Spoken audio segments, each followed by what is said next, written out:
Aujourd'hui, le squad, on accueille Raphaël Homa, préparateur mental depuis 2012 et responsable d'un DU de prépa mental intégré, ainsi que fondateur du réseau mental 2 Pro.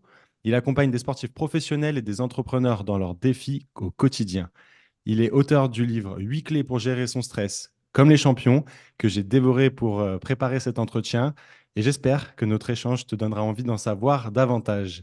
Raphaël, bienvenue sur le podcast du Squad de la Performance. Peux-tu te présenter rapidement à ceux qui ne te connaissent pas? Salut Maxence. Merci beaucoup pour cette présentation. Je suis très content d'être ici avec toi là pour échanger un petit peu. C'est vrai qu'on se disait que ça fait un moment qu'on se court après virtuellement pour trouver un créneau. Euh, Écoute, ce que je pourrais dire en plus de ta présentation, qui était déjà bien complète, j'ai 44 ans, j'ai trois enfants, j'habite en Savoie. Et en effet, ça fait maintenant plus de 10 ans que je fais de la préparation mentale. Je suis un ancien stapsien, ancien prof de PS. J'ai bossé en Martinique, j'ai bossé en école d'ingénieur aussi à Angers pendant 9 ans. Et donc maintenant, prépa mentale à plein temps depuis 2018. Ok, génial. Et en fait, si je comprends bien, d'une certaine manière, est-ce que c'est par le biais de STAPS que tu as vu l'immensité du monde du sport et qu'à un moment donné, tu t'es orienté davantage dans cette voie-là, même si bien évidemment, ça t'a ouvert toutes les bases de la connaissance du corps humain et bien plus. Ouais, c'est ça. C'est-à-dire que alors moi j'ai fait mes études vers Lyon jusqu'au DUG. Alors à l'époque, tu sais, tu n'avais pas Mm. licence, master, doctorat. C'était DUG, licence, maîtrise, après DEA, etc. Et en fait, moi j'avais fait donc mon DUG, donc l'équivalent d'un bac plus 2 à Lyon. Après, j'ai fait ma licence à Montréal, à l'UQAM, à l'Université du Québec à Montréal. Et donc, ça, c'est 2001, 2002, tu vois, donc ça ne me rajeunit pas en tout cas. Et là, on nous parlait déjà un petit peu de prépa mentale. Donc Ok. ça, voilà, ça avait un peu fait tilt. Après, à ce moment-là, j'ai mis le doigt, j'ai compris un peu ce qui m'arrivait quand j'étais jeune tennisman. Moi, en gros, j'ai fait du tennis de 5 ans à 20 ans. Et franchement, entre guillemets, j'aurais payé cher à l'époque pour avoir un prépa mental, tu vois. Je suis Mm. certain que j'aurais adoré ça vers 12, 13, 14 ans. Parce que typiquement, tu vois, je me mettais tout seul comme un grand une belle pression pendant les matchs. Et je sais qu'il y avait un écart que je crois, après c'est un souvenir, mais assez important finalement entre ce que je faisais en match et ce que je faisais à l'entraînement. Mhm. Et oui, après, bah, STAPS, c'est sûr que tu découvres euh, plein de, plein de disciplines en lien avec le sport. Tu t'ouvres vraiment. Moi, j'ai adoré l'anatomie, j'ai adoré la sociologie. À l'époque, j'aimais moins la psychologie, tu vois. Et puis, euh, et puis après, quand je suis revenu, donc assez vite, en effet, enfin, je vais faire assez court là-dessus, mais je me suis retrouvé à être recruté par une école d'ingénieurs à Angers. Et pour moi, bosser avec des élèves ingénieurs, je vais partager à chaque fois vraiment ce que je pense hein, de façon très franche. Mhm. Mais je me disais, bah, c'est un peu comme bosser, je sais pas, comme être entraîneur en Ligue des Champions. Bon, excuse-moi pour cette image qui est peut-être pas juste, mais je me disais en fait en tant que prof, je peux pas avoir un public beaucoup plus avancé dans la relation au savoir que bosser avec des élèves ingénieurs. Et Mhm. finalement, je me suis retrouvé face à des élèves bah, qui avaient pas mal de stress et d'anxiété par rapport à leur cours, ce que je ne présageais pas avant d'y être. Moi, j'avais été un mauvais élève, j'ai été un étudiant moyen, mais plutôt un mauvais élève. Et donc, je me disais, ouais, mais ça va être que des stars, quoi, des élèves faciles avec les cours et finalement beaucoup de stress, beaucoup de pression. Mhm. Et en accord avec l'école, donc en 2011-2012, en effet, je me suis formé à la prépa mentale, puisque l'idée était d'apporter des outils à ces élèves ingénieurs sur la confiance, le contrôle émotionnel, la gestion du stress. Et donc, finalement, dès que je me suis formé à la prépa mentale, il y avait cette envie, certes, d'accompagner des sportifs par ailleurs, et j'ai monté une micro-entreprise très vite, Mhm. mais aussi de pouvoir le proposer à des étudiants ou en tout cas à des personnes qui n'étaient pas dans une recherche de performance sportive. Ok, ouais, mais évidemment, hein, c'est un terme que tout le monde connaît et qui touche de nombreuses personnes, plus ou moins, à des moments de vie, à des moments tout simplement, comme tu le disais, hein, l'entraînement ou même plutôt la compétition. et qui, évidemment, on parle essentiellement de sport ici, mais finalement, ça touche beaucoup de monde. Et je pense que ça va intéresser pas mal de gens. Euh, mais au tout début de ton livre, tu soulèves la difficulté pour un sportif de se montrer vulnérable parce que, notamment dans le monde professionnel, il est vu par la société comme un demi-dieu qui ne peut pas se plaindre grâce à ses privilèges. Et on est un peu en plein dedans là avec les JO de Paris 2024 qui arrivent très vite. Peux-tu nous parler un peu plus de tout ça? Ouais, en fait, je pense qu'il y a deux choses. C'est que je pense que dans le milieu sportif, on ne développe pas beaucoup, tu vois, des principes de compassion, voire d'autocompassion. C'est-à-dire que euh, avouer que l'on souffre ou reconnaître notre propre souffrance ou nos propres difficultés, c'est vu comme un aveu de faiblesse. Mhm. Donc, on n'est pas, tu vois, je trouve, éduqué à ça pour la plupart des personnes. Je vais pas généraliser de façon certaine, mais voilà, on est peu habitué à ça. Et dans le même temps, c'est vrai qu'on valorise beaucoup dans notre société, alors sans doute pas assez, mais on valorise quand même beaucoup les sportifs en les voyant comme c'est ça, un peu comme des demi-dieux grecs, des personnes qui sont plus fortes, qui ne flancheraient jamais, qui auraient très peu de coups de mou, etc. Et si en plus, dans certains sports professionnels, tu rajoutes l'aspect médiatique, l'aspect financier, bah, c'est vrai que c'est dur pour quelqu'un qui gagne 15 000 euros par mois de dire tu comprends, ça va pas trop, etc. Donc je pense que ça crée beaucoup de mal-être de ne pas pouvoir faire acte comme ça d'autocompassion, de pouvoir en parler. Et finalement, si on reste là sur la sphère des sportifs, c'est aussi ce que viennent rechercher les sportifs, je crois vraiment, dans des séances de prépa mentale, en tout cas ce que moi je constate avec des sportifs pros, c'est un moment, c'est une parenthèse où ils redeviennent vraiment des individus, des humains, et non pas des producteurs de performances de haut niveau. Parce qu'on les paye bien, devraient toujours produire de la perf sans se plaindre et sans état d'âme. Ouais. Et finalement aussi, ce qui est, je pense, est difficile pour ces sportifs, c'est aussi la concurrence. Je pense par exemple à un très grand comme Mbappé, où se montrer vulnérable, ça peut être compliqué. Je pense davantage, tu parlais de tennis, je sais pas, un Nadal, un Federer, davantage dans un sport individuel, c'est encore plus dur finalement de se montrer vulnérable parce que ça montre aussi les failles qui peuvent potentiellement être utilisées en compétition par les adversaires. Ouais, bien sûr, exactement, exactement, oui. On peut le voir comme une prise, finalement, que tu donnerais un peu comme au judo. Ça serait montrer vraiment ton point faible, pardon, et ça pourrait permettre à l'autre, à l'adversaire de prendre un avantage. Et en plus, dans un sport collectif, bah, on est en même temps des coéquipiers, des Mhm. partenaires, mais nous sommes aussi des concurrents. Mhm. C'est-à-dire que oui, nous sommes coéquipiers, mais j'ai quand même envie d'être sur le terrain plus que toi, quoi. Donc ça aussi, ça, c'est pas toujours évident à gérer. Et c'est aussi pour ça que moi, je suis alors très content quand c'est possible de travailler à l'intérieur d'une structure, à l'intérieur d'un club. C'est le cas cette année.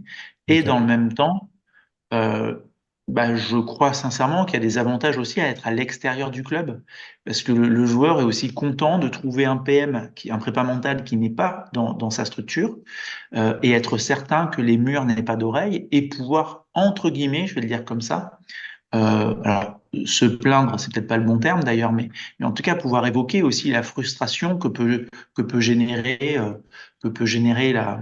la concurrence au sein d'une même équipe, voire d'autres émotions également. Ok, et justement, est-ce que le rôle que tu as et la manière de t'entretenir avec les sportifs est similaire quand tu es en dehors ou quand tu es à l'intérieur d'un club ou d'une institution? Quand je suis à l'extérieur d'un club, je pense quand même qu'il y a beaucoup plus de liberté de parole de la part du joueur. Ouais. C'est-à-dire qu'à l'extérieur d'un club, je travaille soit en étant directement en contact avec le joueur, enfin c'est le joueur qui m'a trouvé, qui souhaite qu'on bosse ensemble, soit des fois par son agent. Et après, tu vas avoir des joueurs où je suis à l'extérieur et qui vont être d'accord pour qu'il y ait un échange avec l'entraîneur. ou une autre personne du staff, mais généralement quand même c'est l'entraîneur. Là où d'autres vont me dire non, non, mais moi, voilà, je veux bosser, je veux travailler sur telle ou telle habileté mentale, ou en tout cas sur ma performance, mais j'ai pas du tout envie que tu échanges avec le staff. Donc, si tu viens voir un match, si tu viens voir un entraînement, bah, tu viens me voir, mais point, tu parles avec personne. Mm. C'est sûr que quand je travaille dans le club, il peut y avoir de réserve. C'est-à-dire que déjà, il faut du temps pour créer la relation de confiance. Mhm. Le cadre est très important. C'est-à-dire que je me dois de définir un cadre très clair, que ce soit avec les joueurs comme avec le staff, tout simplement parce que enfin, tu peux pas vraiment te rater. Un joueur qui te fait confiance sur un point et finalement, il se rend compte que 3 jours après, tout le staff est au courant de ce qu'il t'a dit. Bah, en vrai, ton travail va être inutile sur tous les mois qu'il reste, quoi. Enfin, ce joueur ne te fera plus confiance. Ouais. Donc, je pense que la relation de confiance et la liberté de parole est quand même plus difficile quand on travaille à l'intérieur du club. Ok, très clair. Pour rester un peu sur cette notion du haut niveau et de la vision sociétale du sport de haut niveau, en France, on a un petit peu de mal avec le trash talk. On en voit un petit peu, notamment dans les sports de combat. Il y a aussi des sorties médiatiques comme un Mbappé, un Ronaldo, pour ne citer que, qui sont parfois perçus comme de l'arrogance. Et je voudrais savoir si, selon toi, l'ego est obligatoire pour réussir dans le très haut niveau. Tu sais, on dit que tu as des personnes qui sont plus orientées par, on va dire, par la maîtrise de la tâche et d'autres qui sont plus orientées par la maîtrise sociale. En gros, c'est-à-dire que certains, dans un groupe, vont être drivés par le fait d'être le meilleur du groupe, là où d'autres, dans un groupe, vont être drivés par je veux juste progresser sur mon contrôle du plat du pied. En gros, voilà. En fait, l'idéal, c'est d'avoir les deux. C'est-à-dire, l'idéal, c'est d'avoir un peu des deux, de pas être que sur l'ego, parce que bah, quand tu es le dernier, bah, tu fais plus rien. Enfin, tu es frustré, tu baisses les bras. Mhm. Et je peux des fois voir, moi, des joueurs qui vont me dire, bah, en toute honnêteté, là, je peux te partager, Raph, que depuis 3 semaines, un mois, je m'entraîne à 70% de ce que je peux, puisque de toute façon, je sais que je vais pas jouer. Même si je Mhm. suis à 100%, je vais pas jouer. Et donc là, on n'est plus sur la maîtrise de la tâche, c'est-à-dire que je suis plus sur comment est-ce que moi je peux progresser. Je suis juste en référence externe sur comment je suis placé dans le groupe. Bah, je vois que j'arrive pas à gagner ou je vois que j'arrive pas à être un titulaire. Bah, du coup, j'en fais moins parce que moi, ce qui m'intéressait, c'était que ce résultat-là. Donc, je pense que les deux sont super importants. Il y a quand même beaucoup de sportifs, quand tu leur demandes leurs objectifs en début de saison, ils sont plutôt sur des objectifs tournés vers l'ego que des Ouais. objectifs tournés vers la performance ou le processus. Donc, c'est encore tout l'intérêt d'une collaboration, d'un travail avec un préparateur mental.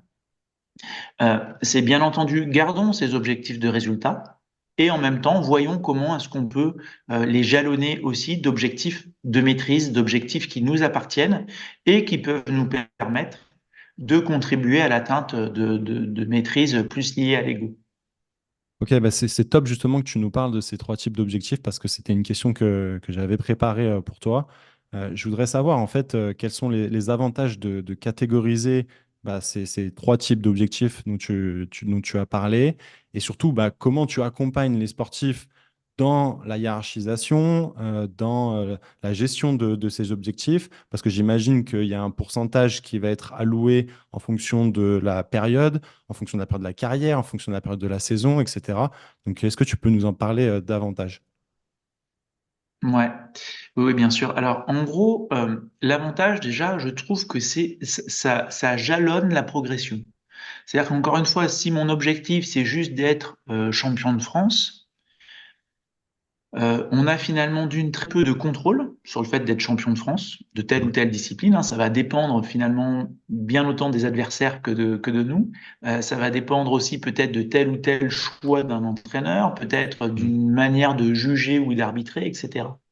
En ayant aussi de la clarté sur la performance, si on prend un exemple de l'athlétisme, je sais plus, peut-être que c'est l'exemple que je prends dans le livre, mais être champion de France ou être sur le podium, c'est un objectif de résultat. Courir le 100 mètres en moins de 10 secondes et 2 dixièmes, c'est une performance. Ça ne dépend que de moi. Si je cours à cette vitesse, peut-être que je serai sur le podium ou peut-être que je serai champion de France de telle ou telle catégorie. Hein, je ne parle pas forcément de senior. Mhm. Mais en tout cas, ça me donne déjà plus de clarté. Et après, les objectifs de processus, c'est qu'est-ce que je mets en place dans ma routine, dans ma manière de m'entraîner, dans ma charge d'entraînement au quotidien pour me donner la chance d'atteindre mon objectif de performance. Donc, en ayant de la clarté sur mes objectifs de résultats, de performance et de processus, je trouve que l'individu a plus de contrôle sur la planification de sa saison. Et il a aussi plus de contrôle sur l'analyse de ce qui se passe. C'est-à-dire qu'il a pu m'arriver d'accompagner des sportifs qui pouvaient être très contents du résultat, mais finalement déçus de la performance ou déçus des processus. Et Mhm. l'inverse est vrai. C'est-à-dire que peut-être l'objectif était de courir en 10-2, finalement on court en 9-9, et en 9-9, cette année-là, peut-être qu'on est quatrième. Ouais. Et je trouve que ça permet aussi d'avoir un peu plus de contrôle émotionnel dans un univers où on prend très souvent, tu sais, des ascenseurs émotionnels très forts. Une carrière sportive, des fois, tu es très très haut dans des émotions agréables et des fois très très haut aussi dans des émotions désagréables. Et Mhm. finalement, d'avoir de la clarté, encore une fois, plus de cognition avec ces différents objectifs, ça peut nous aider aussi à mieux vivre ces émotions. Ok, ouais, très clair. Et comment tu définis ces objectifs avec les sportifs? Et surtout, comment tu t'assures que ces objectifs soient bien les siens et pas celui d'une personne externe, comme bah, potentiellement un entraîneur ou bah, chez le cas d'un mineur, ça peut être des parents, etc. Ok. Ça a un tout petit peu coupé, mais en gros, sur comment je définis les objectifs, en fait, il est fortement pardon, préférable que ces objectifs soient autodéterminés. C'est-à-dire que les objectifs d'un sportif, normalement, sont choisis par le sportif, enfin, validés par le sportif. En tout cas, pas avec le préparateur mental. Le préparateur mental est plutôt une personne qui est en position basse. C'est-à-dire que je ne suis pas comme un entraîneur qui, la plupart du temps, est en position haute, voire comme un préparateur physique. Alors, je ne dis pas que tous les préparateurs physiques sont en position haute, et justement, on évolue aussi beaucoup dans la prépa physique par rapport à ça. Mais Mhm. c'est vrai que le PM, le préparateur mental, est très souvent en position basse. C'est-à-dire qu'il est plutôt à l'écoute, il va plutôt essayer de comprendre, il est rarement l'expert qui va dire fais comme ça, etc. Donc, il y a un vrai travail d'écoute. Ensuite, tu me demandais tout à l'heure, tu vois, la différence d'approche entre mon travail quand je suis dans un staff et quand je suis à Mhm. l'extérieur. Les préparateurs mentaux à l'extérieur des staffs sont souvent euh, très bien accueillis par les staffs parce qu'il est rare qu'il y ait des PM dans les staffs. Ce qui est beaucoup plus dur pour les préparateurs physiques. Un joueur de foot qui prend un préparateur physique à l'extérieur d'un staff, très souvent le staff le vit pas très bien parce qu'ils disent mais attends, mais nous on en a déjà trois des préparateurs physiques, il va aller en prendre un autre, il sait pas exactement ce qu'on a fait, etc.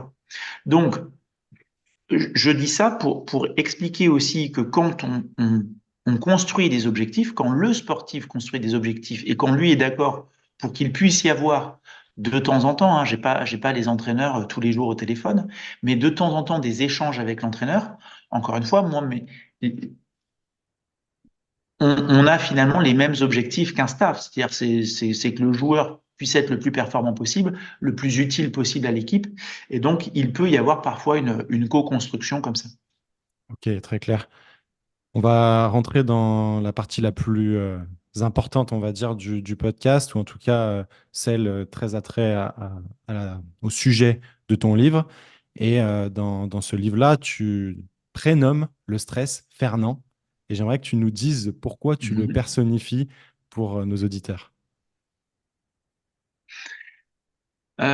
Écoute, c'est un principe qu'on retrouve souvent en imagerie mentale, déjà de visualiser, d'imaginer des situations. Voilà, donc ça me plaisait bien. J'ai eu deux, trois personnes qui m'ont dit qu'elles étaient un peu mal à l'aise avec ce principe de personnifier le stress comme une personne à l'extérieur de nous. Voilà, je peux tout à fait l'entendre et le comprendre. Moi, l'idée de l'appeler Fernand, euh, c'était de dire que le stress, d'une pour moi, n'est pas un ennemi à abattre. Donc, mon livre n'est pas une méthode pour lutter contre le stress ou pour, je sais pas moi, anéantir le stress. C'est plus de comprendre que le stress serait, selon moi, plutôt une sorte d'ami, un vieil ami qui veut toujours notre confort. Voilà, qui voudrait qu'on soit dans du confort, qui veut notre bien. Alors, ce qui est confortable nous fait pas toujours du bien à long terme. Et, euh, et donc voilà, donc je trouvais bien comme ça de le personnifier et de me dire, tiens, quand je suis stressé ou quand je suis un peu anxieux, finalement, quel est le message? Qu'est-ce qui me stresse? Qu'est-ce qui est en train de me raconter ce vieil ami? Est-ce que je le crois ou pas? Voilà. Est-ce que je décide de le croire? Est-ce que j'ai envie de sortir de ce confort? Encore une fois, je veux dire, t'es aussi dans le sport. Moi, j'en parle très souvent avec des entraîneurs ou des prépas physiques. En fait, je veux dire, l'entraînement est un stress. Mm. Voilà, on Très stresse clairement. l'organisme, on stresse les muscles, par exemple, qui vont s'adapter à ce stress physiologique, et puis ils vont avoir un temps de repos qui va leur permettre, pardon, je vais le dire comme ça, de développer de nouvelles ressources, par exemple de développer de nouvelles fibres musculaires, et puis ils vont pouvoir un peu plus tard se stresser de nouveau. Donc encore une fois, c'est pas le stress l'ennemi. L'ennemi, à la limite, ça va être l'excès de stress ou le fait d'avoir un stress permanent. Si on s'entraîne 100 heures par semaine, on va pas être meilleur parce qu'on sera tout le temps stressé et à un moment, le corps pourra plus s'adapter et c'est là qu'il y a des blessures et c'est là qu'il y a du surentraînement, etc. Et Mhm. donc, moi, je le vois exactement pareil dans la vie quotidienne. Moi, il y a plein de fois où je cherche volontairement à être stressé parce que ça nous fait à condition d'avoir un temps de repos après. Ok, Donc c'est un peu pour ça, je me disais, bon, Fernand, ça fait un peu voilà, le vieil le ami. vieil ami qui nous veut du bien, qu'on n'est pas toujours obligé d'écouter, mais c'est bien quand même d'essayer de comprendre un peu le message qu'il y a derrière. Ouais, très clair, merci. Justement, au tout début de ta réponse, tu as parlé de visualisation et j'aimerais que tu puisses donner à nos auditeurs quel est le conseil pratique et directement actionnable que tu pourrais nous donner par rapport à ce conseil de la visualisation. En fait, sur la visualisation, maintenant, on sait que une personne par exemple, juste qui observe, voilà, donc je vois que tu as, du chouette matos derrière de sport, par exemple, tu as un rack pour faire des squats. Bah, finalement, tu aurais une personne là qui mettrait la barre au niveau des épaules et puis qui ferait un squat. Juste le fait d'observer cette personne, déjà de regarder quelqu'un qui est en train de faire un squat Mhm. avec une barre ou sans barre, ça n'a pas d'importance. Et finalement, les zones cérébrales qui vont commander cette action motrice vont s'activer. Le fait après de fermer les yeux et d'imaginer voir cette personne encore faire le squat, donc là, on n'est plus dans de l'observation, je suis en train de fermer, on est dans de l'imagination, je crée une image mentale. Ben, on Mhm. voit aussi que les zones de travail cérébrales sont quasiment les mêmes que lors d'un effort. Et donc aujourd'hui, nous, dans le sport, c'est sûr qu'on va utiliser l'imagerie mentale à la fois pour une amélioration technique, plus de précision dans une exécution, sans risquer de se blesser à force de répéter. On peut le faire aussi sur une amélioration de force, de force musculaire, hein. C'est-à-dire que la force, c'est le nombre d'unités motrices, le nombre de fibres musculaires et Mhm. c'est la capacité aussi cérébrale à commander ces fibres. C'est-à-dire que si j'arrive pas à les commander à, je sais pas moi, à plus de X%, excuse mon imprécision, mais c'est pas tout à fait mon métier, mais ce que je veux dire, c'est que finalement, l'intensité de la commande compte aussi dans la force qu'on va produire. Et Mhm. donc, on peut aussi travailler sur de l'imagerie de force. Ça se fait beaucoup, ça, avec les personnes qui sont blessées.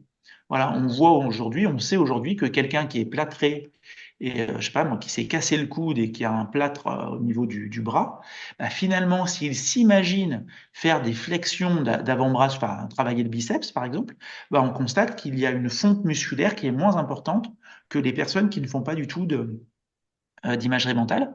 Et puis enfin, on peut aussi l'utiliser sur du contrôle émotionnel, c'est-à-dire sur des personnes qui peuvent être très stressées avant de parler en public ou très stressées avant de faire un match de tennis. On parlait de tennis tout à l'heure, parce qu'elles savent qu'elles vont jouer devant 50 personnes ou 100 personnes ou 4 personnes, mais que pour elles, ça compte. Mhm. Là aussi, on va pouvoir, avec de l'imagerie mentale, venir entraîner finalement le cerveau à vivre ces situations. Ok, génial. Merci. Au début du podcast, tu as parlé d'anxiété. Et d'ailleurs, dans ce livre-là, tu dis que cette anxiété a ses vertus. Est-ce que tu peux nous en parler? Ouais.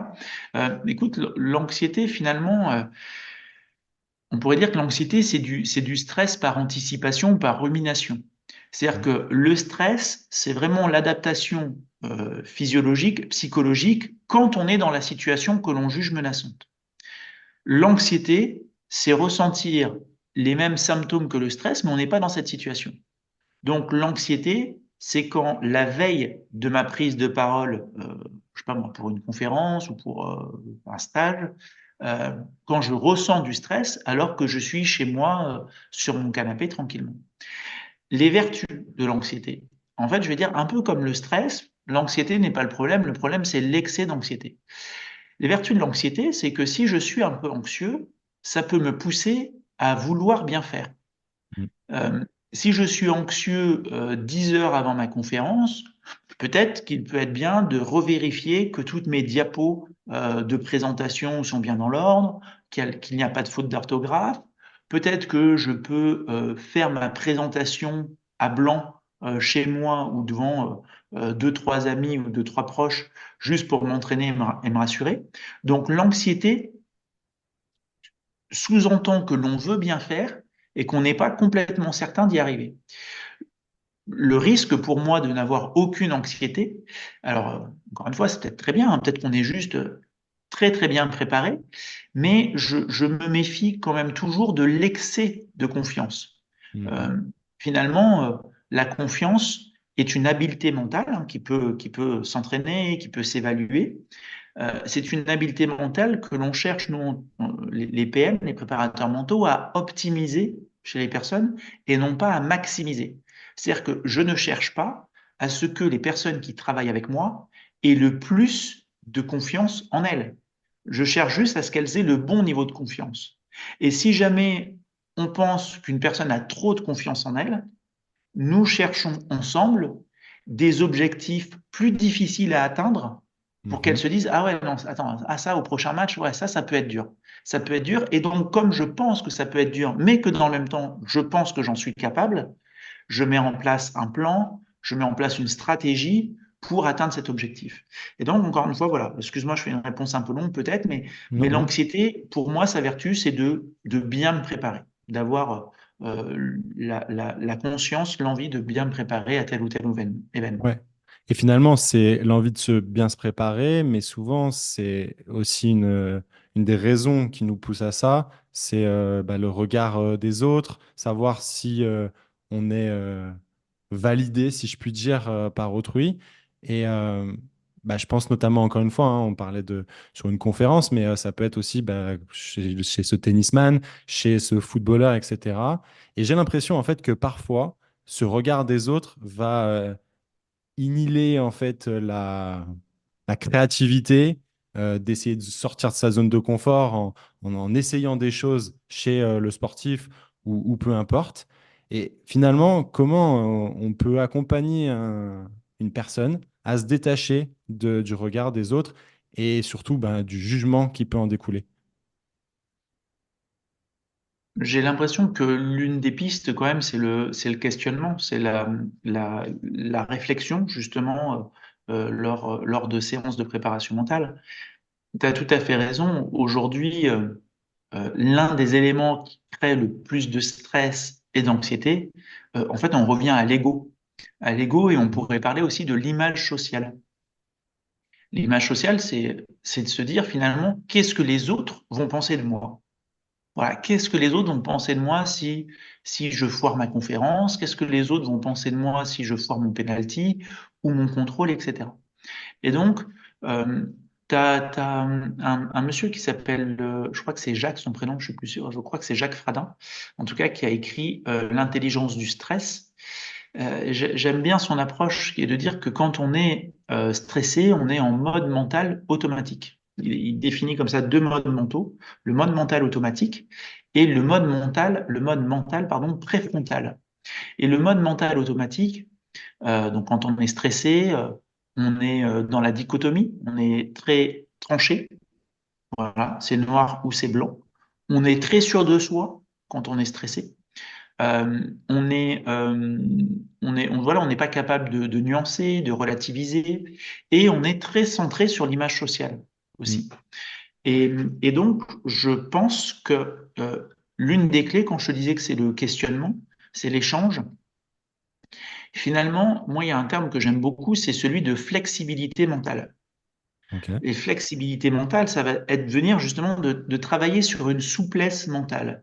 C'est-à-dire, est-ce que tu es absolument certain que c'est si important que ça pour les autres que tu rates tel ou tel contrôle ou n'importe. Est-ce que tu es sûr que ça va être un vrai sujet de conversation pour les gens et que les gens vont en parler pendant des heures et te dire, ah, tu te rappelles quand il a raté, etc. Et c'est venir mettre un peu c'est ça, de réflexion personnelle, de réflexion logique, de nuance, de capacité à relativiser un petit peu. Ça peut aider à se détacher de nos certitudes, justement, de Fernand qui va nous dire, ah non, mais attention, t'imagines si tu rates ça, ça serait dramatique, il vaut mieux pas que tu y ailles, quoi. Ok.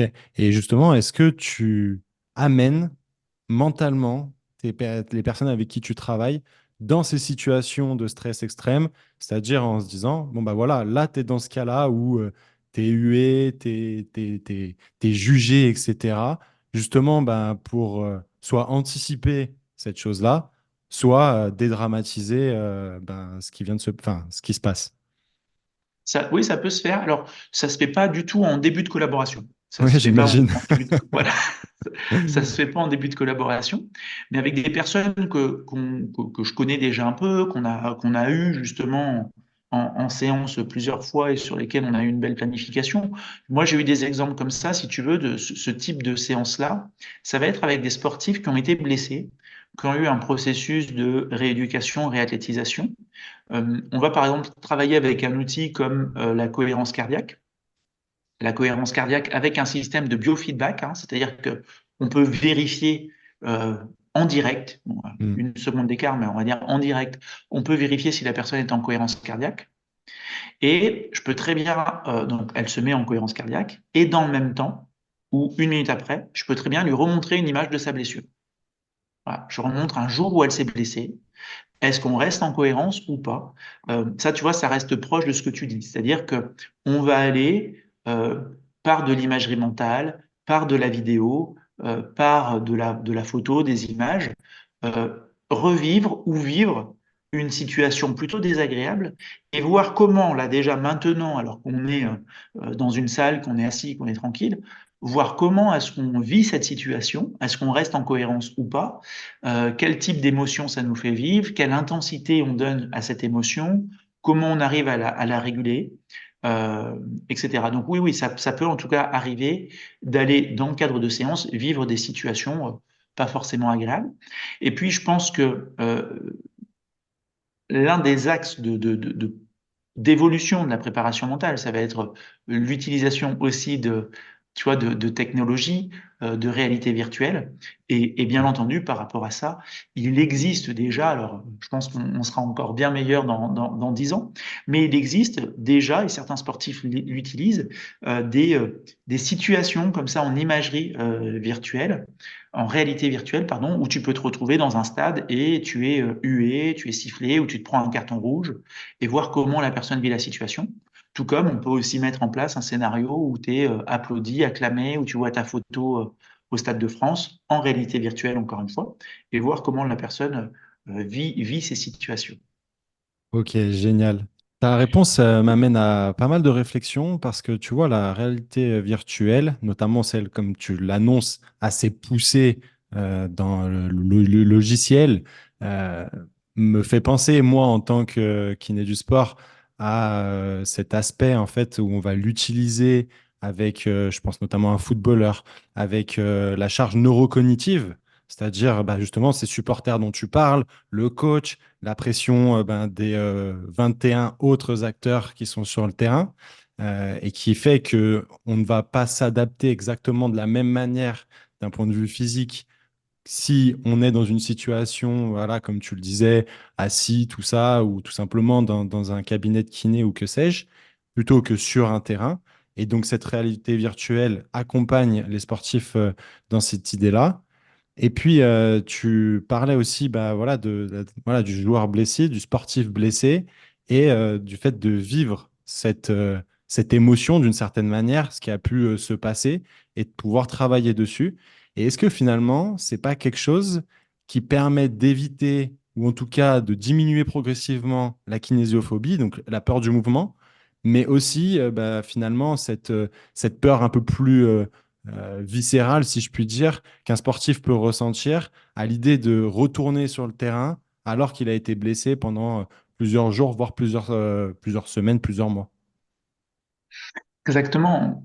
Encore une fois, l'idée avec ces outils, alors là, outils qui demandent une grande technologie et qui sont encore pas parfaits, hein, ou en tout cas, si je reviens sur de l'imagerie mentale, Mhm, euh, c'est tout simplement d'entraîner, en fait, d'entraîner le cerveau sans être en situation. Le cerveau a beaucoup de mal à faire la différence entre ce qu'il vit réellement et ce que nous imaginons, hein. Quand je te parlais voilà, on sait que l'imitation, l'observation d'un geste, le fait de fermer les yeux et juste de l'imager, encore une fois, pour le cerveau, c'est à peu près la même chose que de le faire réellement.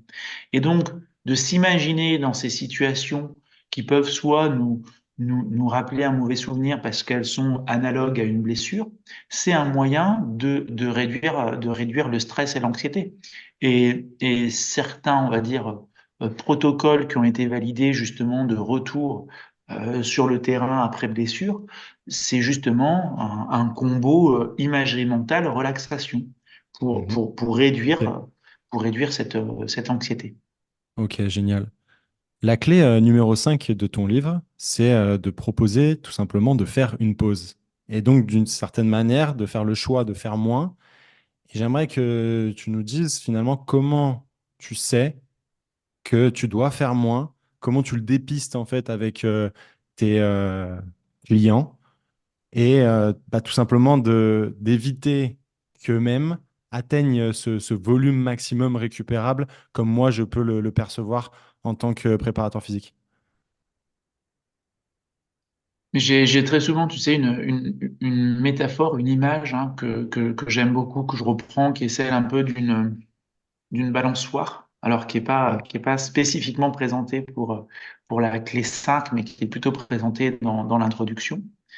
Euh, et c'est vrai que les sportifs, bien souvent, qui veulent faire de la prépa mentale, et je prends aussi l'exemple des entrepreneurs qui veulent faire de la prépa mentale, euh, sont des personnes qui, quand tu leur demandes leurs objectifs, justement, vont te dire, je veux plus, je veux être plus souvent titulaire, je veux jouer à un meilleur niveau, je veux plus de muscles, je veux plus de buts, je veux, pour un entrepreneur, un plus gros chiffre d'affaires, je veux plus de clients, je veux plus, plus, plus, plus, plus. Et moi, donc, je prends vraiment cet exemple. Là, c'est comme si on voulait faire monter une balançoire le plus haut possible. Et j'aime beaucoup rappeler que pour faire monter une balançoire très haut, bah, finalement, il faut prendre de l'élan. Mm. Et donc, si elle monte haut dans un sens, si je veux être le champion du monde du plus, plus, plus, bah, finalement, je dois être aussi le champion du monde du moins, moins, moins. Et ce Ok. qui va me permettre de faire monter très haut ma balançoire, c'est de prendre beaucoup d'élan. Et donc, dans le principe aussi de faire une pause, finalement, c'est laisser plus de place au parasympathique. Le plus, plus, plus, c'est le système nerveux sympathique. Et on pourrait dire le plus dans l'autre sens ou le moins, bah, c'est le parasympathique.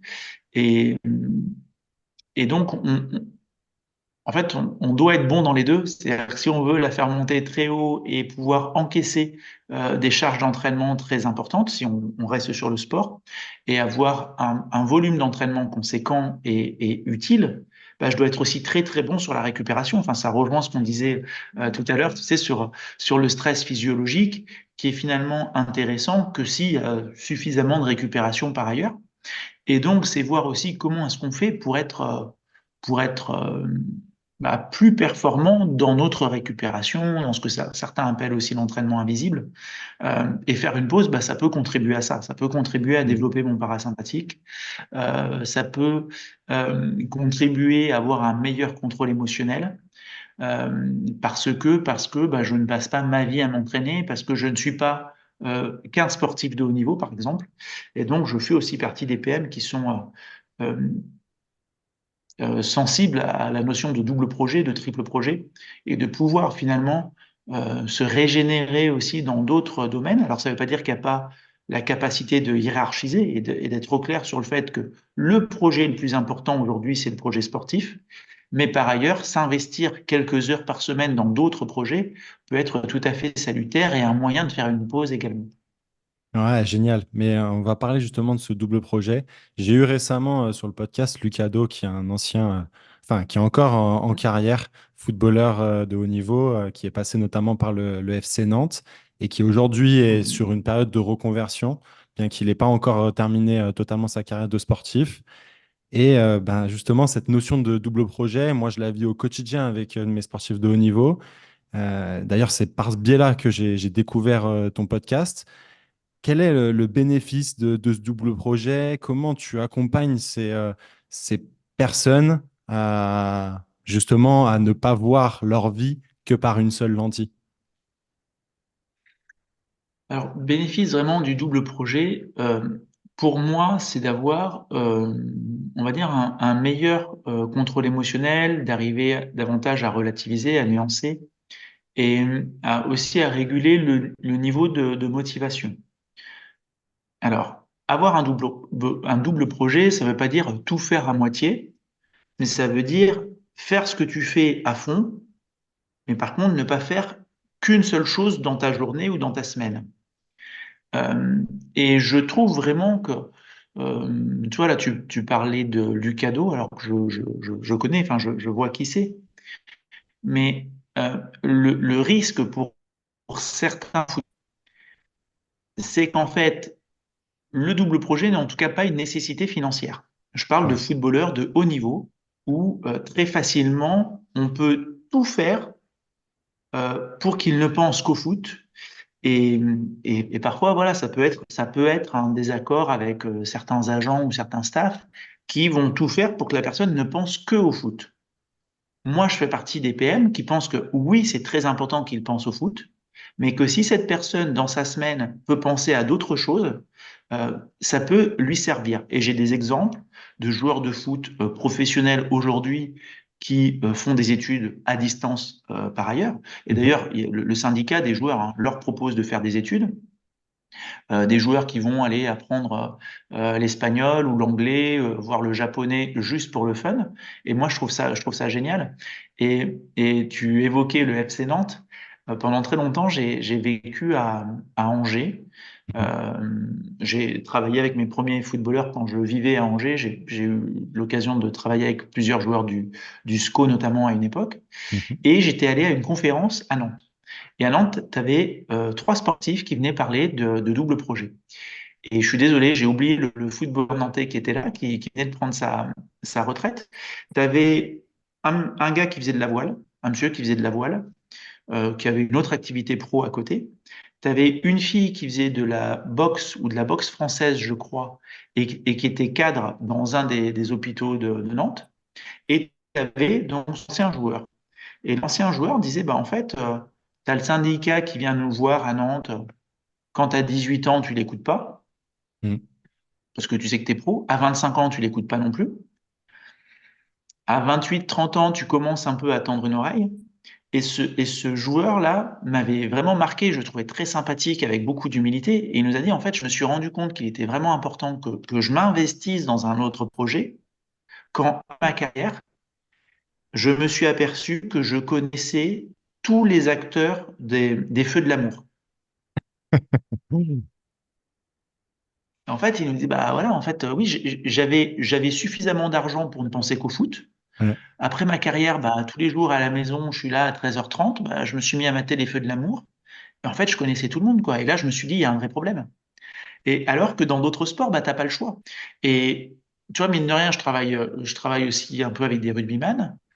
Euh, Bah, c'est aussi un sport professionnel. C'est sûr qu'il n'y a pas les mêmes enjeux financiers, notamment, et même médiatiques. N'empêche que si tu fais une moyenne, je pense, hein, alors ça fait un peu discussion de comptoir, je suis un peu désolé de dire comme ça.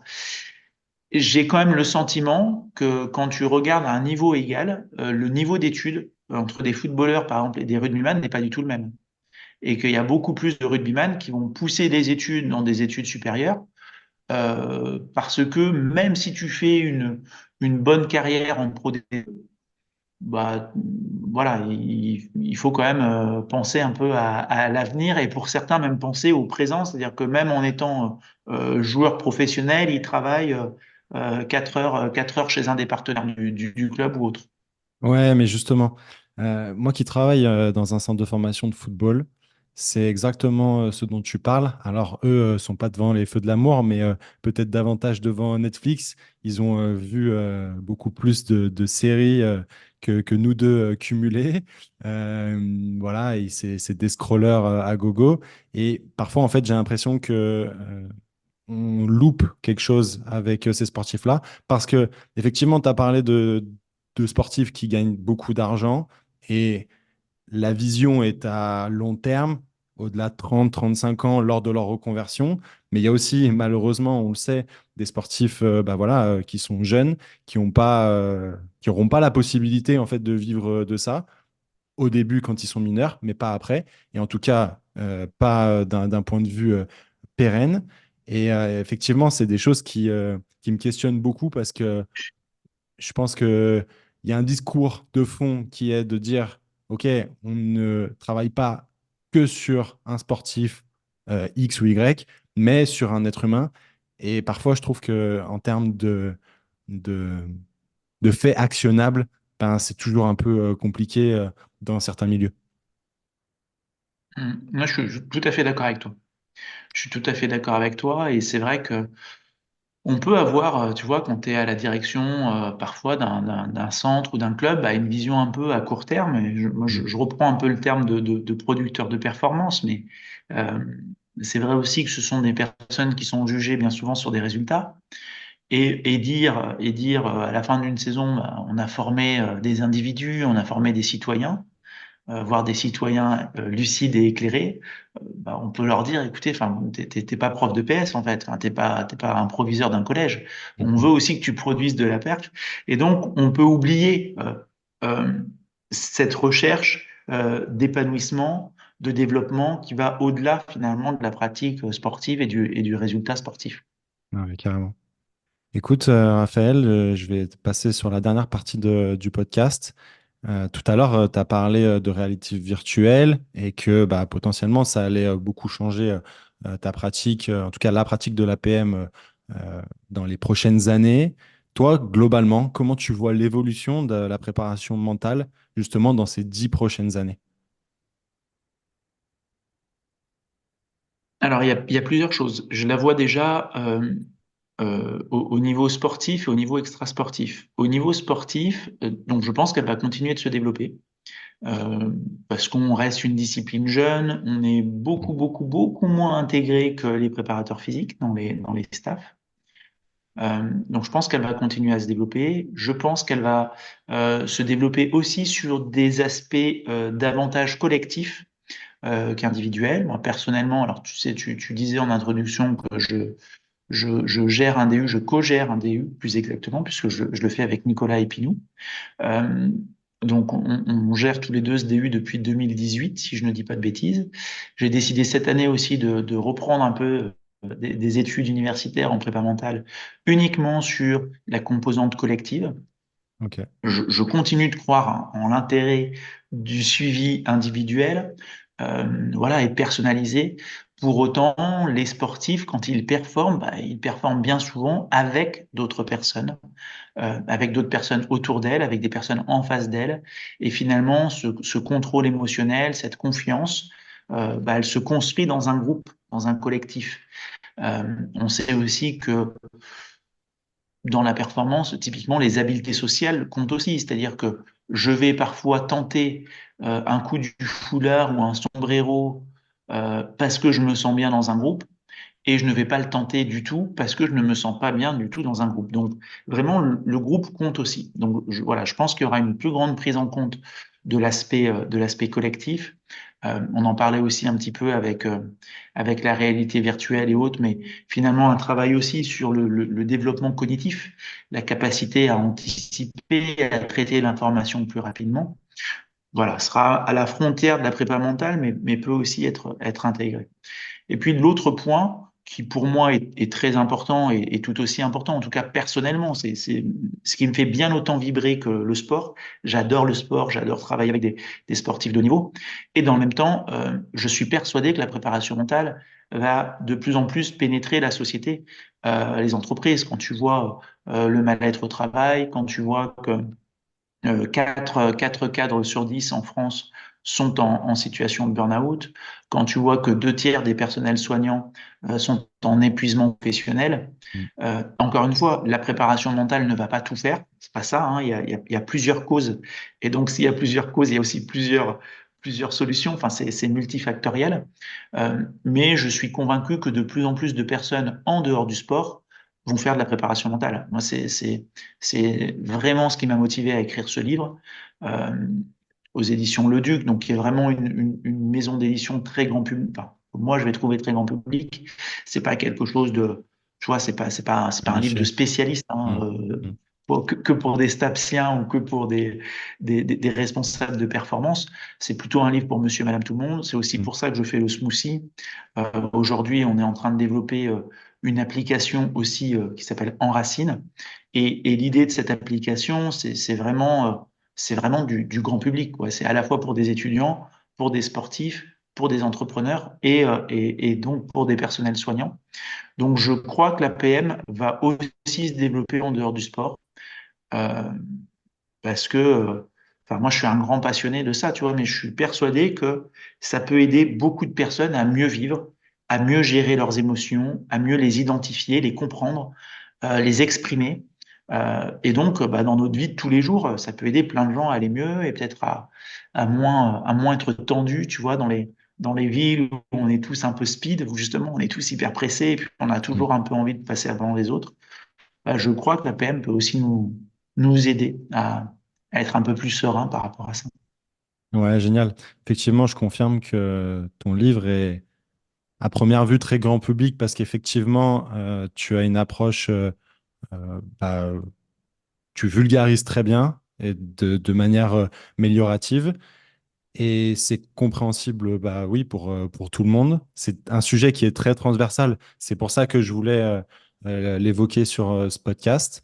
Et en toute honnêteté, moi, je pense que j'ai un bon bagage par rapport à mes fonctions. Et pour autant, j'ai appris beaucoup de choses. J'ai bien stabiloté sur ce bouquin. Et en tout cas, c'était top voilà, d'avoir pu lire ton bouquin. Donc, c'est génial. Raphaël, je vais te poser ma dernière question. C'est ma question passe décisive. Qui aimerais-tu entendre passer au micro du squat de la performance?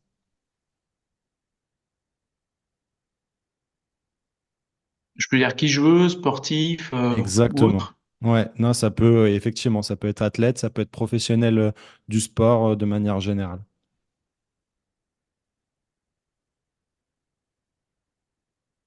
Je crois, moi j'aimerais bien écouter Benjamin Simon-Côte, qui est le responsable de la perf du SOC de Chambéry. Donc le SOC de Chambéry, c'est une équipe de rugby qui est en national cette année, Mhm. qui là s'est qualifiée pour les phases finales d'accession à la Pro D2. Voilà, ouais, j'aimerais bien écouter Benjamin. Ouais. Bon, eh ben génial. J'essaierai de le contacter. Il me semble qu'avant, il était à Grenoble, c'est bien ça? Ouais, exactement. Ouais, un Exactement, spécialiste de exactement. la Je vitesse peux, je peux te mettre en notamment. relation. Enfin, je le connais, quoi, mais Ok, ça me ferait plaisir de l'écouter eh ben génial. et Merci répondre à beaucoup. tes questions. Ben, je t'en prie. Raphaël, je te laisse le mot de la fin. Ben, écoute, merci, Max, pour cet échange. C'était top. J'espère vraiment le plus important, c'est que ça puisse, pardon, plaire à tes auditeurs, aux personnes Mhm. qui écoutent ton podcast. Si ça peut leur être utile, tant mieux. Si elles ont des questions, bah, qu'elles n'hésitent pas. Voilà. On me trouve facilement en tapant mon prénom et mon nom. Ouais, bah, en tout cas, je mettrai bien évidemment tout ça en lien dans la description. Merci beaucoup à toi aussi, Raphaël, pour ton livre déjà, et puis bah, pour cet échange qui en a découlé. Si tu es encore là, c'est que tu as kiffé ce podcast avec des conseils directement applicables donnés par Raphaël. Partage-le au moins à plusieurs personnes, à 3, 4, 5 personnes les plus stressées de ton entourage. Et fais-nous savoir par un petit commentaire sur Apple Podcast ce que tu as préféré. Nous, on se retrouve 2 mercredis par mois à 18 h. D'ici là, je te souhaite de prendre un maximum de plaisir dans ton sport. Force!